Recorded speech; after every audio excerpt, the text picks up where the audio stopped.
Okay, so in the leadership team folder, senior leadership, sorry, if they are trying to find it. You have it?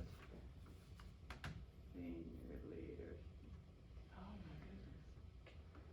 Oh, that's sorry. I had it all set up for me. And then.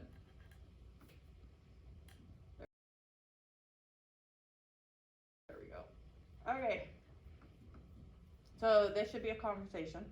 But at the end of the day, the next time you see Heather at a meeting, you'll have to say, that was like the worst experience of my life. Rhae-Ann was so mean. So practice that look. Okay, for sure. Okay, good. Awesome. So, generally, so I sent you the template, Yes, right? I did see Perfect. that and I've gone over that. Okay, awesome. So generally, that's what I do. That gets sent prior to Yep. the meeting, yeah, Yep. absolutely. So then whoever is being evaluated knows exactly the questions that potentially could be asked or the road that we're going on. Nothing is a surprise. Mm-hmm. As well, because it's a shared Google Doc, Yep. you have access to it the whole entire time. So Perfect. nothing that I would type as an evaluator is ever a surprise to you. Yep. And the principal also has the copy of it, always. So I know you do today, but that's just something that I normally do as well. So if I'm in Chloe's classroom and you're in your office and you're wondering how it's going, you could be like, oh, it's So I going don't have to great. stay, is that what you're telling me? No. No, today you have to be part of the conversation because you've Great. been doing this a few times. Few years, I think yeah. we're gonna be learning from you. Like, that's what we're kind of hoping, that, you know, we all have a little bit of experience with this, and so we didn't want it to be, you know, something any one of us had done particularly, but what's going to work for us. Absolutely. And so that's why it's so important that you're here as a acting assistant principal as well, because you will be doing this role as well. So how does it feel as a participant? And maybe, like, I don't know how it feels, so maybe there's something that should be done differently or questions to be posed that would get more to the learning, so that kind of discussion as well. Perfect. I think it's just a great opportunity for all of us.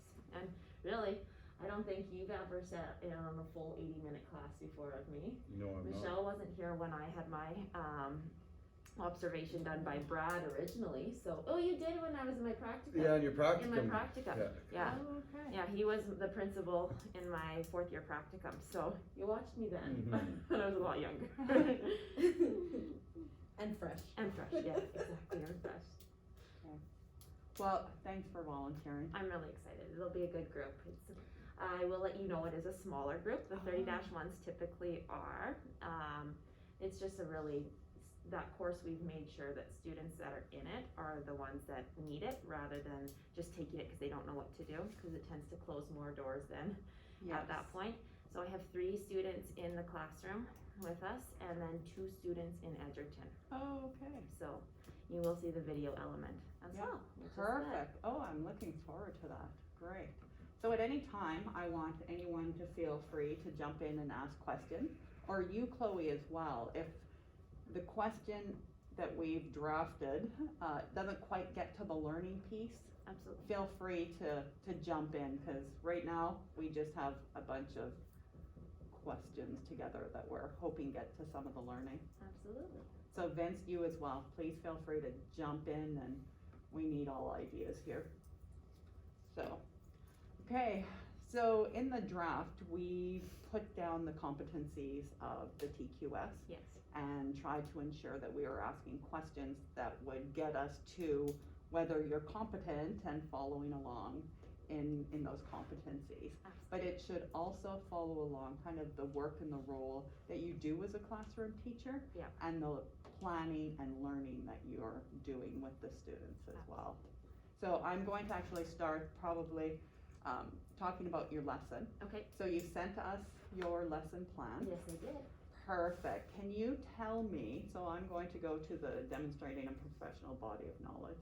Just tell me what you want the kids to know, be able to So this is actually, they wrote a unit exam yesterday, so they completed their transformations unit, so we're starting in unit 3 of this course.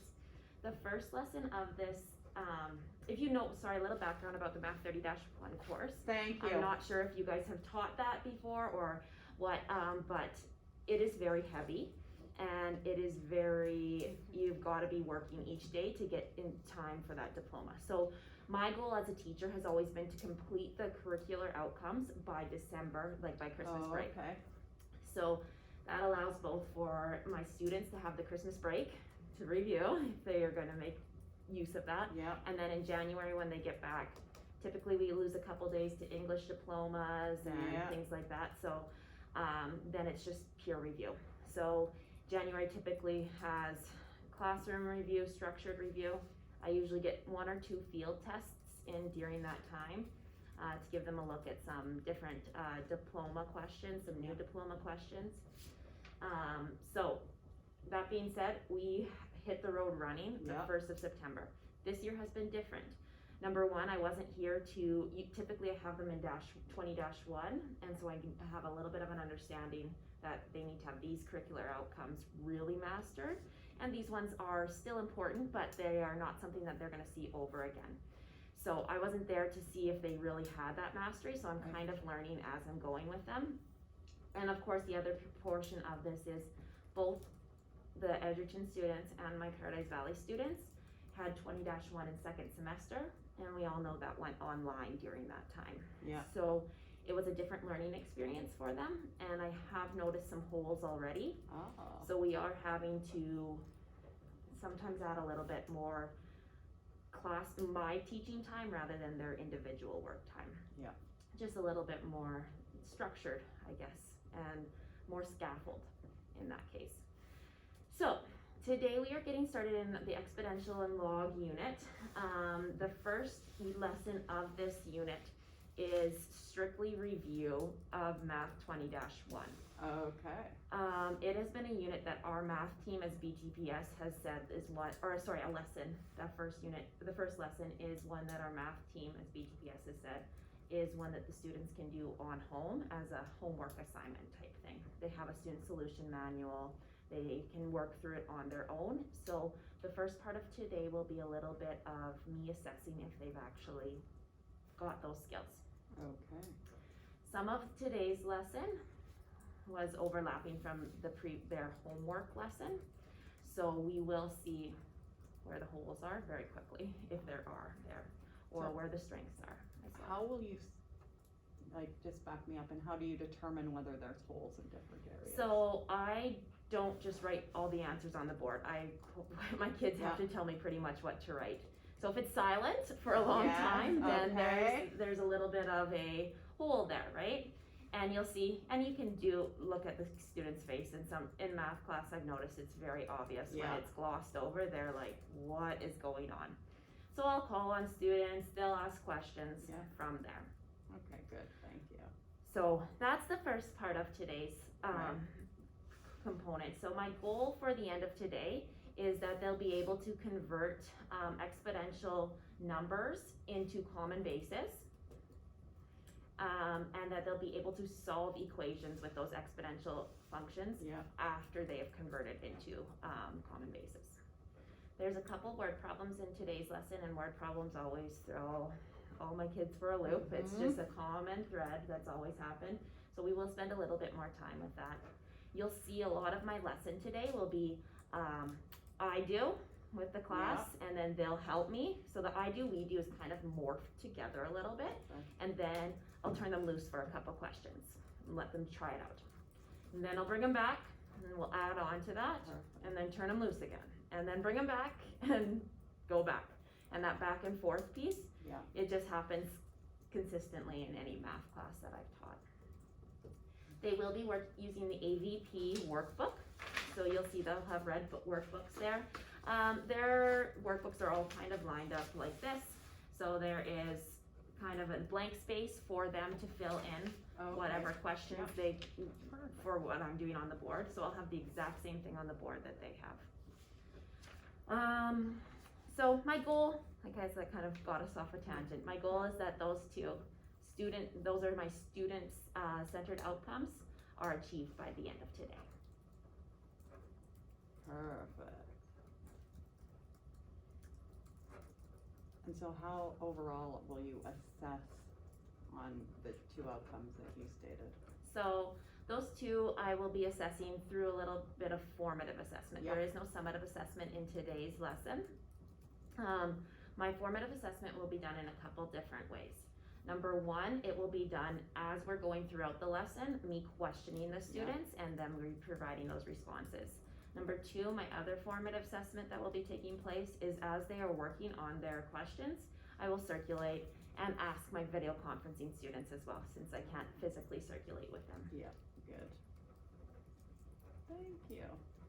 And then tomorrow, or Monday, we will do a review question from today's lesson, and that will be another formative assessment, and that's when they just do it on their own, and then I kind of give them a little bit of time, and we go through it, and I make sure that they've got an understanding of that before moving on.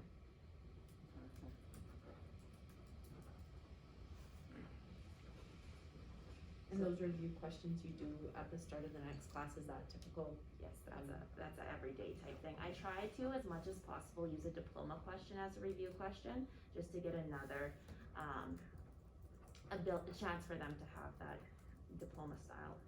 Yep. Thank you. So if, let's say you go in, you start teaching it and everybody has a great understanding of the outcome, do you plan for adjusting? Yep, if we've got a full understanding, we Yeah. move on to the next lesson then.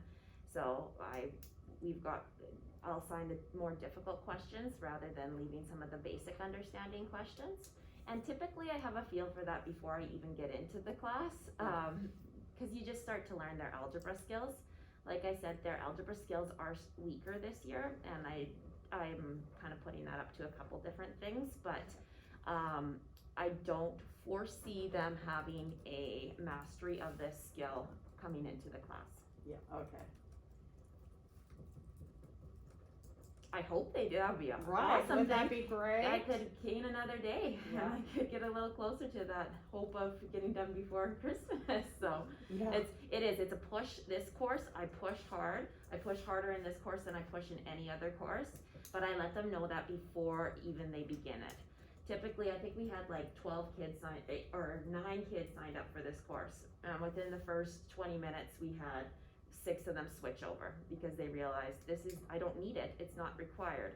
Math 30-1 is very specific to people who are going into careers in the mathematics field, engineering. Yep. Some business courses, some tech courses require it, but it's a specified course. Yes. Thank you. You're welcome. So I did see in your lesson plan that you have a wrap-up plan. Can you tell me what that looks like? So my wrap-up, I've specifically chosen this lesson because I've seen their factoring skills need some work, and that question will require a little bit of factoring. So I am going to work through that one with them for about the last 5 to 10 minutes. We'll see how the class is going, of the 80-minute block. I will put it on the board. Some of them may have already been challenged to do it. If I had a student that was just very mastered in this, they may start at that question and may already have it, and at that point they will have already started to look at the next lesson for the next day. In this class that I haven't seen that happen yet. Okay. So it might surprise me today, but I think that that's a question I've chose specifically because I think that this group will need the extra practice with it. Thank you. Now, generally, what I do is check your lesson plan against your unit plan Absolutely. to ensure that it kind of fits within a flow, because sometimes what I would see is that people choose a fun activity that they've found that doesn't necessarily tie to a specific outcome or to the long-range plan. Absolutely. So can you just tell me how this fits into your long-range plan? Every day in math in this Math 30-1 class looks very similar. This is very structured, very linear in its thought process because we have that strict, deadline of that diploma exam that we are working towards. And in my 5 years of teaching this course, 4 or 5 years, I think it's maybe 4 years of teaching this course, I have quickly learned that students thrive off of having that extra review time. If you leave it to them to do, a lot of them will not spend that time. So my lesson plan fits directly into today's year plan and unit plan. My year plan I have every day positioned out as to what I'm doing at each day along the line, and it's just working through this workbook one by one by one. Perfect. And then unit exam assessments at the end. There will be quizzes that are in summative assessments, and those happen periodically where I notice that a skill needs to be spent a little bit more time. They need to be focusing on reviewing that too. Awesome. So generally at this time, I would have taken a picture of this to embed it as evidence Absolutely. in here. So there's some, perfect. And then, And I would also embed this too. Perfect, This is yes. getting more into that too. awesome, yes, I like to have the evidence kind of Absolutely. within our conversation. Absolutely. Perfect. And of course, those dates are completely relative to change, but at this point, I'm a little bit ahead of where I was, where my plan is, so Good. that's a good thing. That's the slowest I can go and get done for the diploma. Okay. So Oh. that's where I have my plan at, and if Okay. I get ahead of And that, then then that's a it's little bit great. better. Just that one or also this? too? Yeah, could you do that Keep a and then, copy of it? You can keep all of it, you can keep each of it, I just printed that off for you guys. There you go. perfect. Awesome, so then I have a question about differentiating instruction. So you have a few students in class, you have a few students on video. I would assume there's a little bit of differentiation that needs to happen because of that situation, but also because all 5 of the students wouldn't necessarily be at the same spot. So I have something that I've noticed, with my students is they need to have record of the lessons that we go through. So rather than them just having their notes, a lot of times if I just looked at this, I don't know what step did I do where, how did I Right. go about Yeah. this, right? Like if I look at that, it doesn't make sense to me. What Well, it makes doesn't sense- make sense to me, but What I'm makes- glad you're saying that too. What makes sense to me is when I see a teacher work through the problems and understand what they're saying, using their explanation of what they're doing at each step, and seeing that order. So I smart record every single lesson that I have, and that's where you'll see me in this headset. Oops, that's my passport. This headset comes with me to every class that I have in my grade 11s and 12s. So even if I have all my students here, I'm recording. What it does is it records everything I say. It doesn't record what the students say, so it's not a perfect situation. So sometimes when you're listening back on my lessons, you'll hear a blank spot and then me responding to a question, but you Okay. won't hear what the question really was. If it was a question that was very important and one that I was very impressed with and that I thought was something that would benefit other students, I would repeat the question and then answer it. But it records everything I do on the smartboard, records everything I say, and then I posted it. What I typically did in the past was I posted it in the drive. I created a folder for my entire class. So every unit had its own folder, subfolder, and then within that unit, I would have each recorded lesson there as well. I would also post any keys that maybe weren't included in their student solution manual, unit exam keys, quiz keys in there so they could see that after, of course, the unit exam and quiz was done. Yeah. We want to keep this assessments as realistic as possible. So that they all have access to. I started doing this, number one, because I had students going on holidays. And it drove me crazy because, like I said, I move so quickly in the 30-1 that Yeah. I can't possibly reteach every course, every day that they miss. Yep. Like I would have kids missing for upwards of 5 days. So they were missing sometimes almost a full unit. So my expectation of them was, okay, you're gone. You're gonna watch these lessons as soon as they get posted. And every day after class, you'll see me today, I'll upload it, and then it's there. It's there for them at any point. But it also started to benefit everyone in our group, because when we got to exam days, and they said they were going through their workbook and they didn't understand this specific lesson, a lot of them would go back and rewatch the lesson. And then they were able to see, oh, that makes sense why Mrs. Zeroni had this answer here. I actually see how she got it, rather than just looking at, it's hard to just look at it and understand that. So that's something that I've done that's, I think, been beneficial to them. This year, I am learning HAPR right now. My goal is to enlist that into my 20-1 course that will start in second semester, just so I have a little bit more mastery with it. I am using Google Classroom right now, and I'm already liking HAPR more, because I like the setup for it more than what Google Classroom has for my videos. So, but my students all have access to that. They have hard copies, they have electronic copies of their assignments as well. If they forget it and they are at home and they need it. So, and diploma time, those videos are like gold, because when they're going through a question and they realize, I don't remember anything from transformations, they literally go back and rewatch that. So that's one way I've been able to differentiate my learning.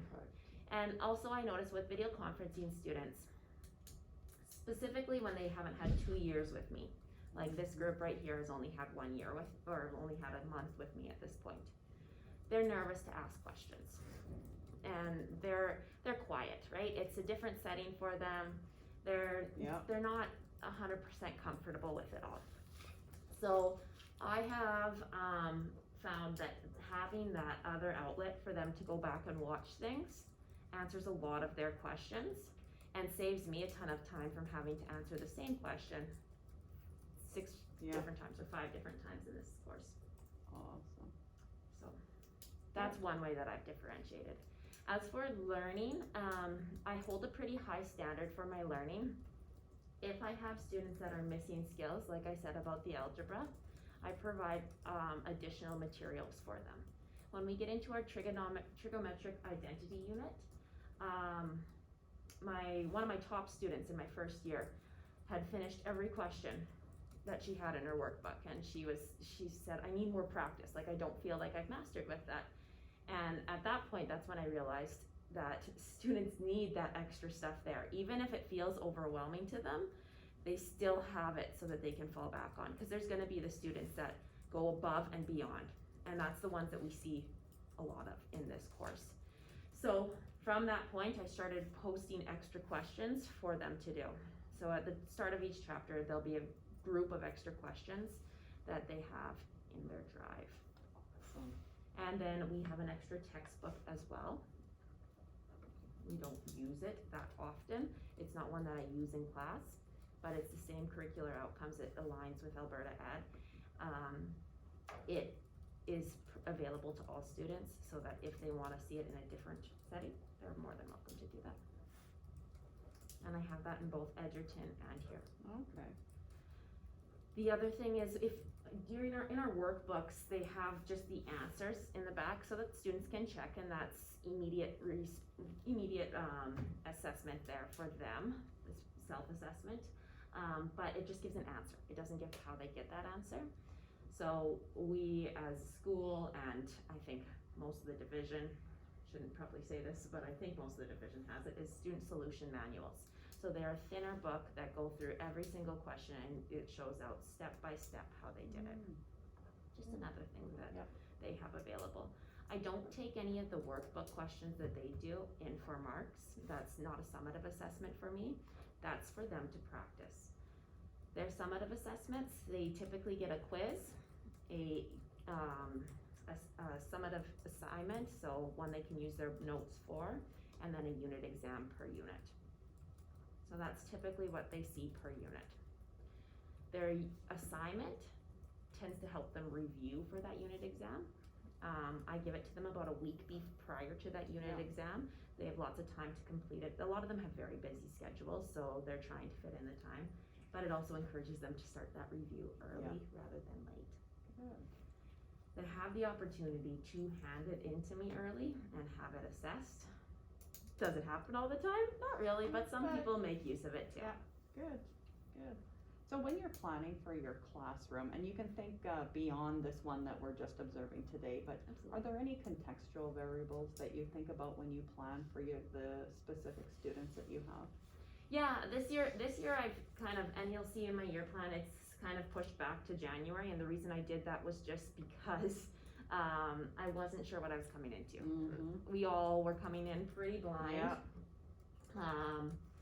With the video conferencing element, it's a little bit difficult too, especially since I've never seen those kids. So the first time I've seen either Aaliyah or Jade was in the 30-1 course. So I have no previous teaching with them. So my PV kids, I at least had taught them grade 9 and grade 10, so I knew their mathematical skills a little bit. But I pay attention to, typically, that doesn't happen. Typically I have the 20s and 30s, and then I can learn in the 20s what skills we're gonna need to extra practice on. And that's the same in any of my courses. I try to pay attention to areas of strengths, areas of weaknesses, speed up the areas of strengths a little bit, slow down the areas of weaknesses, so we can get done in time. Good. So the other question I always ask, because our math curriculum is a little bit older, but the competency on knowledge of First Nation, Métis, Inuit is a relatively new competency, and it's in the TQS. So how do you ensure that you're embedding authentically First Nation, Métis, Inuit knowledge, ways of knowing, reconciliation into a lesson or unit or in the 30-1 curriculum, it's a little bit more difficult. That's one area of growth that I am looking really trying to focus on to try to find ways to do that. In other courses, we have discussed different problem-solving techniques and trying to align those as well. But in the 30-1, so what you're going to see today is I haven't really found the ability to get that in at this point. Just so you know, that wouldn't be an unusual answer that I hear. And it is a relatively new competency as well. So we're all seeing how we can authentically fit it in. So quite often what I do though, if I have someone who has an idea, I like the permission to share. Absolutely. But right now we seem to, lots of us, be seeking to. And I don't wanna just put something in for the sake of putting it in. I want it to be an authentic learning ability, and I want it to tie in to my curricular outcomes, right? I want them to all be tied together. And that's where I'm almost struggling with it, is just seeing that place where it can fully tie. And Alberta Education has sample lesson plans in various subject areas up to grade 9. I know. And so, just if you come across something or do something in your courses, if you would share it, and we can help share it with other people as well. Absolutely. So, thank you. So because that's a new competency, how do you support your own learning in that area? Just our professional development has been very important. We have a FNMI team here that provides those abilities to, encourages that. Things through Orange Shirt Day, that's been something that I've been learning a lot from. But yeah, the professional development abilities and opportunities that the school has provided for us, it's been good, and that's where I'm looking to continue to expand on. Good. Okay, so I just want to go back to what we're going to see today. Okay. If you could just walk us through, we'll be there at the beginning to observe the kids coming in. What do we see typically? Okay, so this isn't as typical of year as normal. So typically I would be in my own classroom, and I have a lot more space, and it's my space. We have eight -2 students. So before we have put them in the smaller VC room, which is where we will be today, even though it's a bigger class. But due to COVID and trying to keep that distancing, we decided to swap classrooms. So I am in a smaller room, so I start with my homeroom in my own room. After O Canada, I will leave that homeroom, walk down the hallway, typically with my grade 12 students. We'll be chatting. They're a great group. One of Darcy Ellison's boys is actually in our group, so, he's an awesome kid. So we'll talk about something That's a along the good lines- plug on the video. Yeah. All right, we're being taped. I forgot about that. I yeah. did too, I forgot about that. So no, it's very good. They're a good, great group of kids. They're a group that I've built relationships with for multiple years. So we'll chat. We go into the room. They sit down. Typically, they like to all be in the front row. They're a cohort. Oh, They are not wearing masks in the room. Typically, Joey will put his on sometimes. They leave when they're in the hallways. They will be masked up. I do not wear a mask when I'm teaching either. That's the COVID portion of, yeah. which is crazy that we are actually.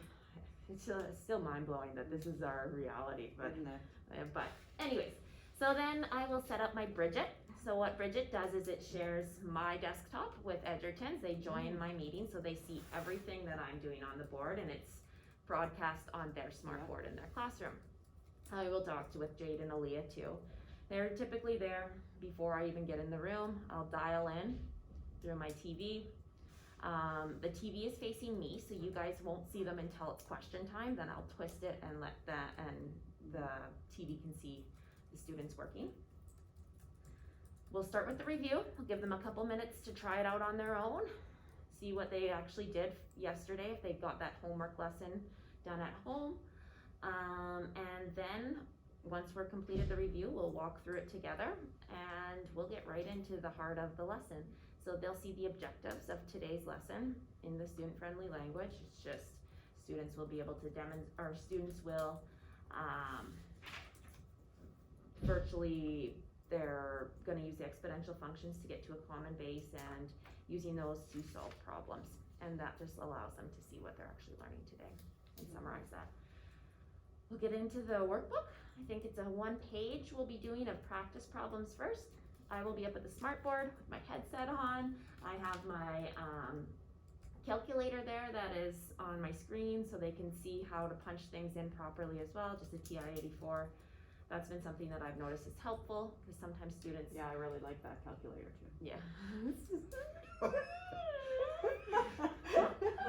I laugh too, because I can barely turn my kids on. You guys have the Inspire, so the Yeah, we have the Inspire. Inspire. The Inspires Yes. are a lot more difficult. right? And then you move them. Yep, that's right. Yeah, we'll go with that. No, I do have an electronic one that is on my screen so that they can see how to properly punch things in. Granted, mine is a little bit more outdated than what theirs is, but it's very similar, and it just increases their calculator abilities as well. So that's kind of meeting another competency there. Okay. Then they'll work on some questions. I'll circulate, make sure everything's going well, pull their focus back, do a little more, work on some questions, pull their focus back, do a little more. I find if I chunk it, they're gonna pay attention a lot more if I give them 40 minutes to work on a set of questions. Otherwise they start talking about the football game or any of that type of stuff, right? So this keeps their focus a little bit more. Yeah. Then by the end of class, we'll go finish with that last question. That'll help them review all of what we did. Rather than just saying what the outcomes were that they should have met, I'm showing them through that problem, and they're showing me through that problem as well. Good. And then the class will be done. I hang up my call. I end my Bridget. I run down to my classroom to start the next Bridget for my next VC because I VC again. Yeah. So I have a sub in for period Perfect. 3 so that we can have our discussion. But I do have to set up that Bridget, which will take me about 1 minute. Yeah. So Okay. Good. And you can have more time to start them too. the subs got it. It's good. They're just reading. So it's just to get that. It's actually I dial into the same room. Because I have Edgerton again, but I have 12 students this time in Chem 20, so that's typically my morning. Okay. So generally, when I do an observation, Yes. I type lots. Yeah. I take pictures. I'll insert pictures of different things I see into the report, so you'll, when I'm talking about different things. When we talked about professional learning, if you were reading a book that you had mentioned, I'd ask you to send me a picture of the cover, and I would embed that in here as well as other evidence, so that's something you can think about. Oh yeah, absolutely. And I always try and mention it because our growth is year long, you know, so if something comes up, that's why you have access to this document. Perfect. You can say, yes, I found this I resource. found that- this yeah. and that, you know, this helped me, and we just tie it right into there That's as awesome. well. And so yes, I do take pictures, I do sit there and type, but I also try to ask questions to the students and, you know, kind of what they're learning, do they know the purpose? Yep. Do they know how they're assessed, things like that, so that's kind of typical for what I would do in a classroom, and otherwise, it's a little boring. If I'm just sitting there, so I like to engage. I hope you're in- not bored in my No, math class. no. It'll be Well, so just, fun. you yeah. When they're working. Yeah, I know. Right, when they are, no, My but, eyes will be this big, like, what No, is but she they talking will be about? working. Right. There will be some time where they're having to Exactly, apply, and I so- know that is a little bit not so, as. you know, Yeah. that's just typical, if I'm just sitting Exactly. there typing, I like to engage with the students. And they will want to talk to you. I don't think any of Oh, those okay. three are quiet, so Okay. they will enjoy They'll engage it. in They will. conversation, Okay. they will. The other two will have that ability as well. They can talk back and Perfect, forth. good. They actually know each other, and that's kind of the Oh. cool thing is there is connections there. One of the girls there used to date a boy here, so they all Oh. know them. Oh, so. Edgerton, oh, Yeah, okay, Edgerton. yeah. So they do. They have connections there already. They don't talk a whole lot. We don't have a lot of time to have that small chat. We have more time for that in the chem class because it's only a 20 level. But there's relationships that are already built. And then, do you do the traveling ever to Edgerton? Yeah, I try to go once or twice a semester. It works really well having my courses all in this just Yeah. BC to one school because I just stay for half a day then, Perfect. and then I teach back and go To from build those relationships and. Absolutely, yep. And we spend a lot of time, like, you'll notice one of the girls in Edgerton, she is very much wants to be sure she fully understands everything, so she's asked me probably more questions than what my kids in PB has. They send me emails, they know that they have access to sending me emails at any point, until 8:30, cause 8:30 is my bedtime, but I will answer, they are my priority, and they know that, they are, and so they So have. how do you set boundaries? How do I set boundaries with that? Like I said, my phone goes off at 8:30 Right, p.m. at yeah. night. I'm only here till 2 o'clock, so they know that they can't physically come and talk to me technically only here till 2 o'clock. Right, yeah. And so they know that I'm not available then. I really structure a lot of my teaching over building relationships with my students. And that is a crucial part to my teaching. Specifically, that's why I'm here, that's why I'm in Paradise Valley. This is my home. These kids I've watched grow up. Joey's oldest sister, Jenna, she was a year younger than me. We've done everything together growing up. They're my neighbors. They're people that I've seen. Kylie, I rode the bus with. Ashton, I've seen them all since they were babies. I knew them Yeah. since they were babies. So I have a huge passion for this community and this school.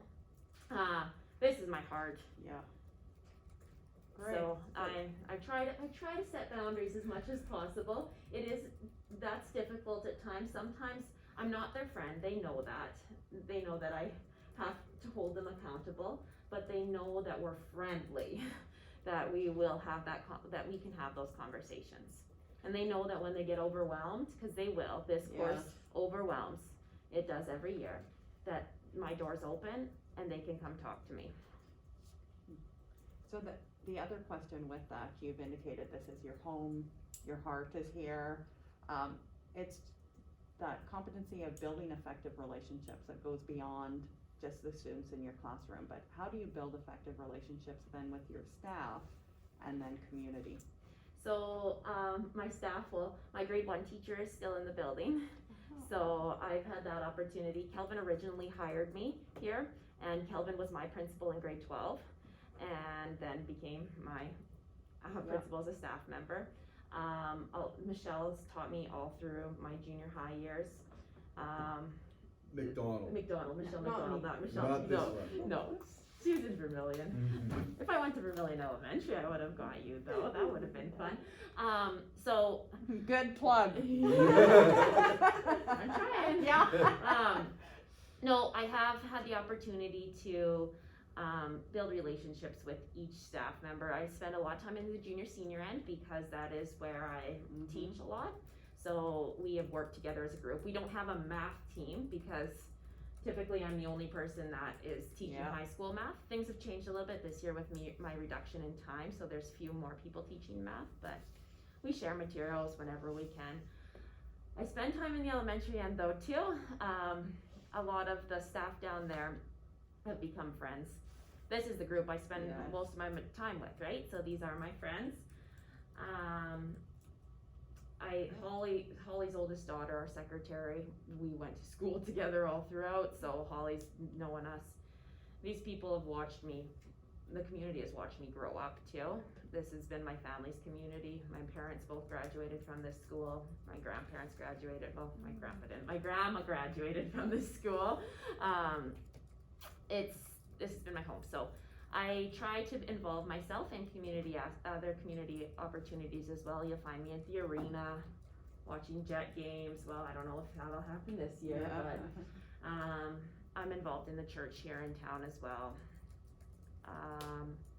My husband does a lot of roughing, and so we've built relationships with other families that way as well. My family's a farming family here, so a lot of the students in the school are my relatives, so this is my home. This is not where I'm physically located. I live in Lloyd, but everything I do is here, so. Okay. Well, good. So that's a pretty typical pre-conference for me, Okay.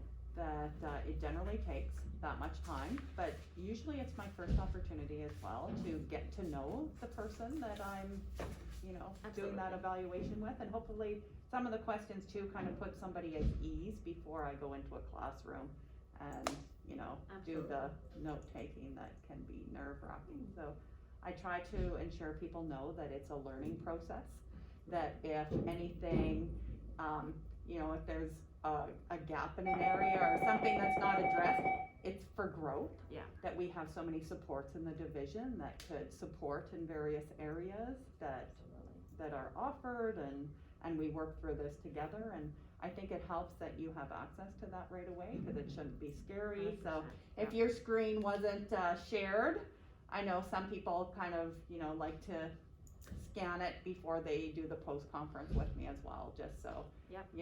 it's what would be expected. And I also tell people when you see it, Yep. I do not write flowery, glowy things, like, I loved when this happened. Just trying to be objective, Yes. that's too subjective. Yeah, absolutely. So that's what you'll see, is evidence-based. What, I will just write what I observed, and then it's the opportunity as well at the end. If I say, oh, I observed the students not engaging if they had time for questions, and you would have the opportunity to say, oh, but the questions related to that, to what they were discussing here. Yeah. Because I can't observe everything. So it's that dialogue later as That's well. perfect. Yeah. So, any questions? No, I'm excited. I'm an open book, guys. Like, Good. I'm just Yeah. looking forward to learning, and And that should be the process as well. It should be an open book. There should be nothing scary about it. It's your opportunity to celebrate the great work that you've done to prepare, to teach the kids. And I'm excited to see the video lesson as well. yeah, it'll be good. It's a small room. We will warn you. It is a small room, but it's gonna There's be a fun. couple stand-up desks There's and just a a couple table, stand-up desks and a so table. whichever you choose. So are we going to do the TikTok at the end with them? They would do it probably. Well, that would be awesome. Yeah. Okay, I'm gonna go get my homeroom, and then I'm gonna go, I have supervision and Okay. announcements, so I'll Okay. meet you back in that room as well. I can put them in that room, can't I, Vince, right now?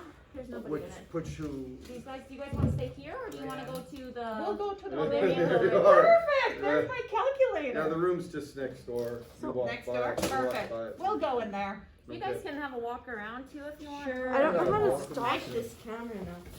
That's the problem with her. And I can leave my